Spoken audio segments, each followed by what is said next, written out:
nilikufahamisha ya kwamba tutakuwa na mtaalamu wa saikolojia Mr. Sylvester Mwashiuya. So yeye tumsikilize, anasimama as the expert, mtaalamu kabisa masuala ya saikolojia. Atuambie sababu inayopelekea vijana wengi kuwa na tatizo la msongo wa mawazo, ambapo vimekuwa vinatengeneza msongo wa mawazo kwa vijana wengi. Kwanza, vijana wengi wameacha kuishi maisha yao. Wengi wameishia kudondokea kwenye kuishi kwenye mzigo mkubwa au kwenye maisha ambayo sio ya kwao.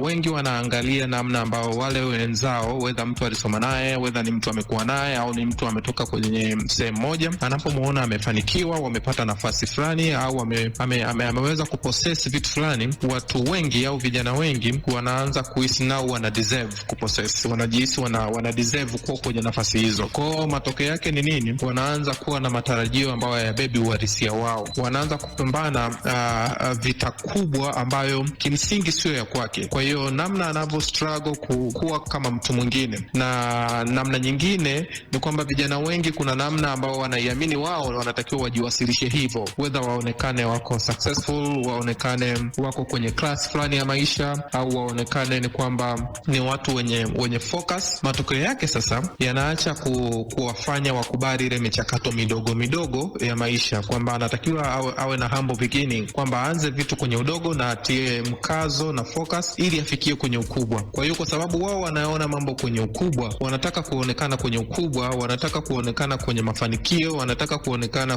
kwenye level ya juu, inawapelekea kufanya mambo ambayo sio wao, na hayo ndio yanawazalishia msongo wa mawazo. Unaona mtu anaanza kuishi maisha ambayo yana ugumu mkubwa ndani yake, anaanza kuishi maisha ambayo yanamlazimu afanye vitu vigumu sana ili aendane na kile anachokiwasilisha. Kwa hiyo namna ambayo vijana wengi wameacha kuishi maisha yao, wameacha kuishi kwenye uhalisia wao, umekuwa ni sababu ya kuwazalishia msongo wa mawazo kwa kiwango kikubwa.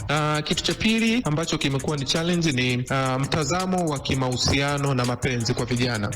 Sasa hivi kumetokea changamoto moja ya watu kuona kila mtu anadhani kwamba hataki kuwa kwenye permanent relationship. Mtu anakuambia sitaki mahusiano, mwingine anasema sitaki ndoa, lakini ukweli wa mambo wanakuwa kwenye mahusiano, wanakuwa kwenye relations ambazo zinahusisha mahusiano.